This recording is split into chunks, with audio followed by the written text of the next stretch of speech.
2026年3月、中央アメリカ、グアテマラ、閉鎖されたマヤ遺跡の奥深く、その夜、カメラは確かに何かを捉えていた。最後のフレームに映っていたのは、自分の顔ではなかった。映像を再生したとき、私は全身が凍りついた。画面の中の自分の背後に、ゆっくりと動く影がある。形のない、黒い何かが、ずっと私についてきていた。その夜、私は一人で遺跡に入った。そのはずだった。許可など、通っていなかった。深夜0時を過ぎた廃墟の中、カメラだけを頼りに進んでいた。足音がした。でも、私は立ち止まっていた。風が吹いた。でも、木は揺れていなかった。何かがいる。そう感じた瞬間は、確かにあった。それでも私は、自分の思い込みだと信じた。恐怖を笑い飛ばして、撮影を続けた。だが、映像は嘘をつかない。最後の17分目、カメラが私の顔を捉えた。そのフレーム、そこに映っていたのは、私ではない誰かの目だった。静かに、こちらを見つめている。私は一体、何と一緒にいたのか。この映像は、今でも手元にある。消せなかった。消す気にもなれなかった。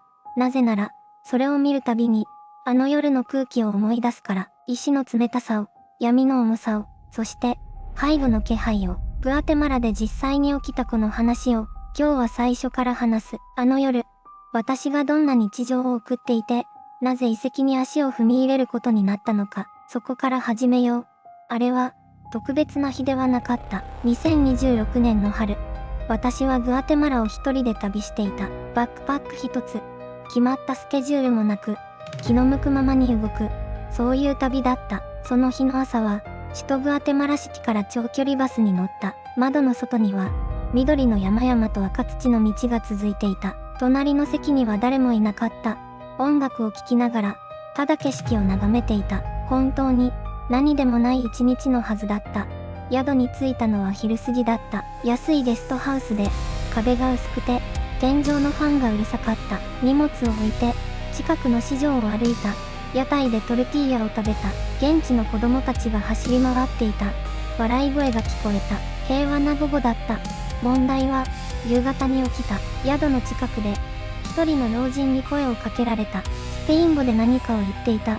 私には半分しか聞き取れなかった。でも、彼が指さした方向は、わかった。丘の向こう、木々の奥、地図にも載っていない、小さなマヤの遺跡があると、彼は言った。観光客は来ない。夜は特に、誰も近づかない。そう付け加えたとき、老人の目が少し、暗くなったように見えた。それが、警告だったのかもしれない。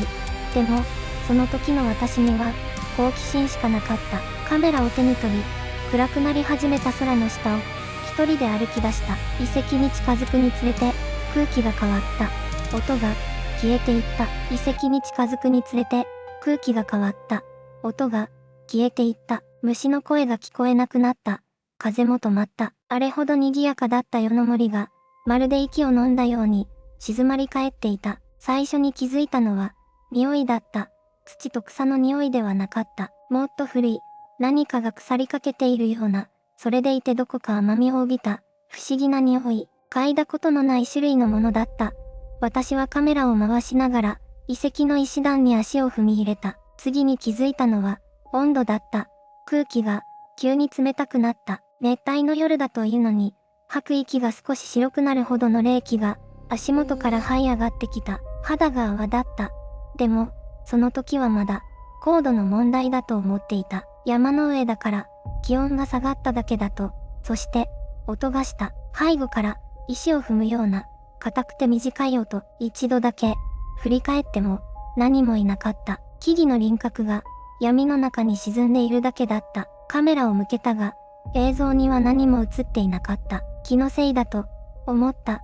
古い遺跡だ。石が崩れることもある。動物が近くにいることもある。私は深呼吸をして、前を向いた。カメラのレンズを石壁に向けた。でも、冷気は消えなかった。匂いも、消えなかった。むしろ、一歩踏み込むたびに、濃くなっていくような気がした。石段を3段、登ったとき、私は、確かに見た。石段を3段、登ったとき、私は、確かに見た。IMG、石段の上、暗闇の中に浮かぶ淡い輪郭、遺跡の壁、その影が、動いた、風ではなかった。石が崩れたわけでもなかった。それは、明らかに意志を持った動きだった。人の形をしていた。いや、人の形に、似ていた。でも、足がなかった。地面から浮き上がるように、ゆっくりと、壁の向こうへ消えていった。私の体が、固まった。足が動かない。声も出ない。カメラだけが、かろうじて前を向いていた。心臓の音が、頭の中で響いていた。早く逃げろ。脳がそう命令していた。でも、体が言うことを聞かなかった。数秒だったのか、数分だったのか、ようやく、一歩下がれた。石段を踏み外しそうになりながら、後ろを振り返らずに壁際まで戻った。息が荒かった。カメラのモニターを確認しようとして、手が震えているのに気づいた。映像には、何が映っているのか、見たくなかった。でも、確認しなければならなかった。震える指でモニターを覗いた瞬間、私は声を上げそうになった。映像の中に、私がいた。石段を登る。私の後ろ姿が映っていた。でも、その隣に、私の影とは別の、もう一つの影が、ぴったりと寄り添うように映り込んでいた。私は、最初から一人ではなかった。冷気が、また濃くなった。今度は、首の後ろに感じた。映像の中の、もう一つの影、それを確認した瞬間、私の体は完全に固まった。息が、できなかった。指が、震えていた。画面から目を離せなかった。私は、再生を止めた。深呼吸をした。もう一度、確認しようとした。震える手で、カーソルを戻した。再び、映像が動き出した。石段を登る。私の後ろ姿、そのすぐ隣に、寄り添うように動く影、間違いではなかった。その影は、私が足を止めるたびに止まった。私が振り返るたびに、消えた。まるで、私の動きを知っていたかのように、私は、映像を一時停止した。影の輪郭を、じっと見た。人の形をしていた。頭があった。肩があった。腕のような部分が、ゆっくりと揺れていた。声が、出なかった。その時、モニターの前で、静止している私の耳に、何かが聞こえた。音ではなかった。声だった。低く、かすれた声が、私の名前を、呼んだ。私は、反射的に振り返った。部屋には、誰もいなかった。窓は閉まっていた。ドアも閉まっていた。でも、確かに聞こえた。私の名前を、知っている何かが、この部屋の中に、いた。再び、映像に目を戻した。最後のフレームに、差し掛かった瞬間、私は、声を失った。カメラのレンズに、顔が映っていた。私の顔ではなかった。目が、こちらを見ていた。映像の中から、こちらを、まっすぐに、その目と、目があった気がした。瞬きも、せずに、ただ、見ていた。部屋の温度が、また下がった。あの夜、遺跡で感じた冷気と、全く同じだった。それからというもの、私の日常は少しずつ、確実に、変わり始めた。それからというもの、私の日常は少しずつ、確実に、変わり始めた。最初は、小さなことだった。朝、目が覚めると、部屋の電気がついている。寝る前に、必ず消したはずなのに、IMG、薄暗い部屋、電気が一人でについている朝の情景。次の日は、冷蔵庫の前に立っていた。気づいたら、そこにいた。いつ、台所へ来たのか、全く、記憶がなかった。IMG、夜中の台所、冷蔵庫の前に立ち尽くす人物の後ろ姿。夜になると、部屋の温度が下がる。あの遺跡で感じた冷気と、全く同じだった。窓は、閉めてある。エアコンも、動いていない。それでも、冷たい空気が、足元から這い上がってくる。IMG、閉め切った窓。室温計が異常に低い数値を示している。鏡を見るのが、怖くなった。洗面台の前に立つたびに、背後に何かがいる気がする。振り返っても、誰もいない。でも、確かに、視線を感じる。首の後ろに、じっと注がれる視線を、IMG、洗面台の鏡、背後に薄い影が映り込んでいる。あの映像を撮ってから、3日が経っていた。私はもう一度、あのファイルを開いた。見てはいけないと、分かっていた。それでも、指が動いた。最後のフレームを、もう一度確かめたかった。あの顔が本当に存在するのかを。IMG、ノートパソコンの画面を暗闇の中で見つめる手。画面に不気味な光。画面が開いた。映像が流れ始めた。そして私は気づいた。一つ見落としていたものがあった。あの顔の目の奥に何かが刻まれていた。まるで私に向けた伝言のように。それが何を意味するのか、その答えを知ったとき、私は全てを理解した。あの夜、遺跡で起きたことの本当の意味を、あの顔の目をもう一度見た。画面を最大まで拡大した。ピクセルが荒れ、輪郭が滲んだ。それでも確かに見えた。目の奥に何かが刻まれていた。文字ではなかった。記号でもなかった。それは形だった。見覚えのある形。私は震える手でスマートフォンを取り出した。旅の前に読んだマヤ遺跡の資料を必死に検索した。そして見つけた。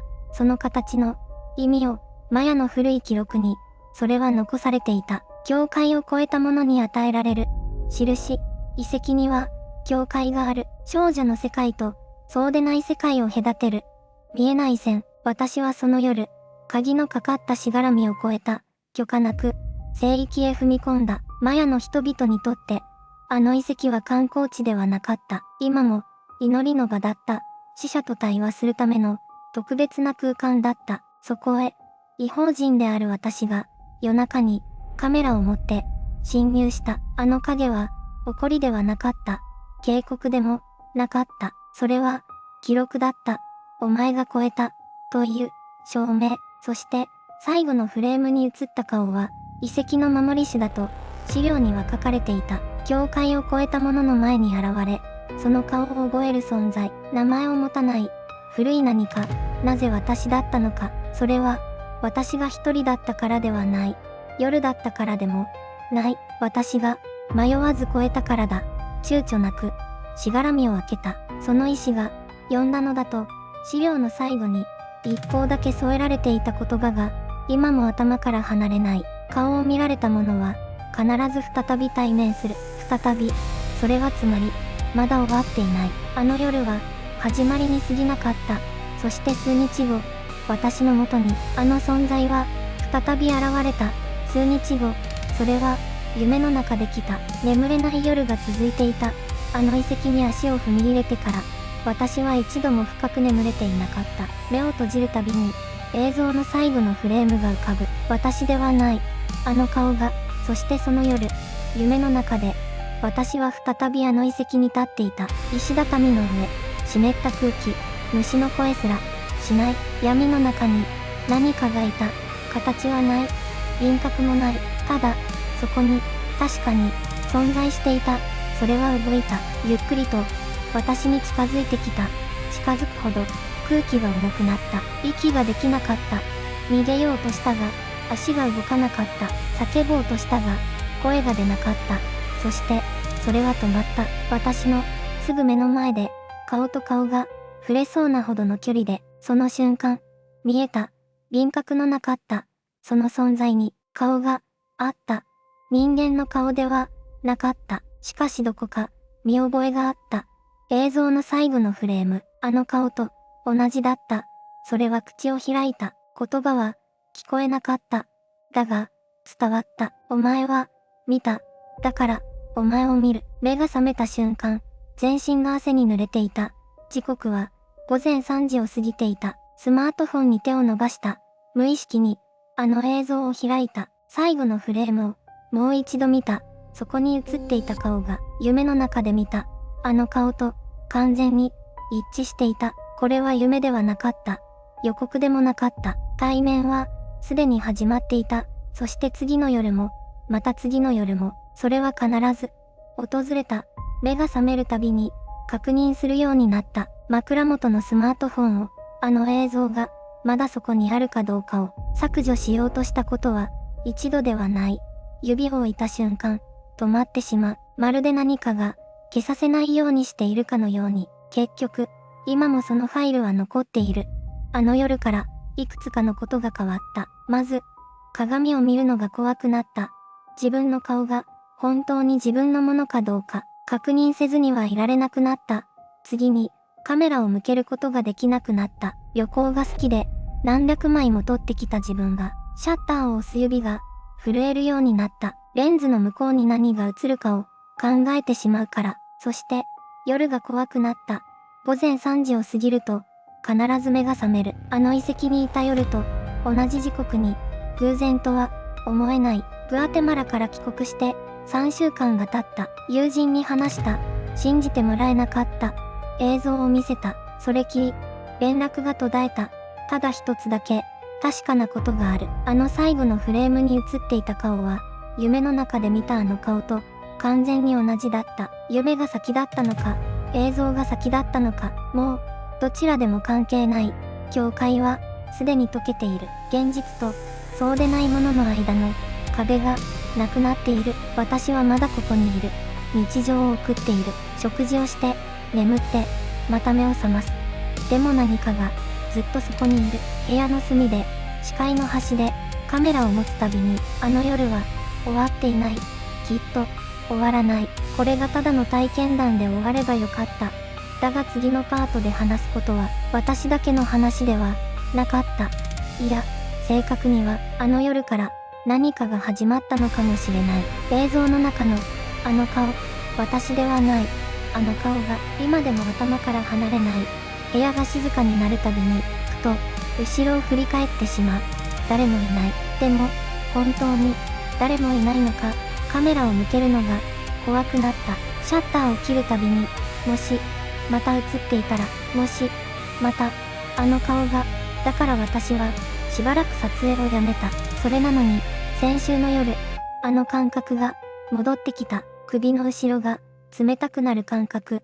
視界の端に、何かがいる感覚。これは、私だけの話ではないかもしれない。グアテマラのあの遺跡を訪れた人間は、他にもいる。そして、同じものを、見ている人間も、次回は、その記録について話す。あなたも、最後まで、目をそらさないでほしい。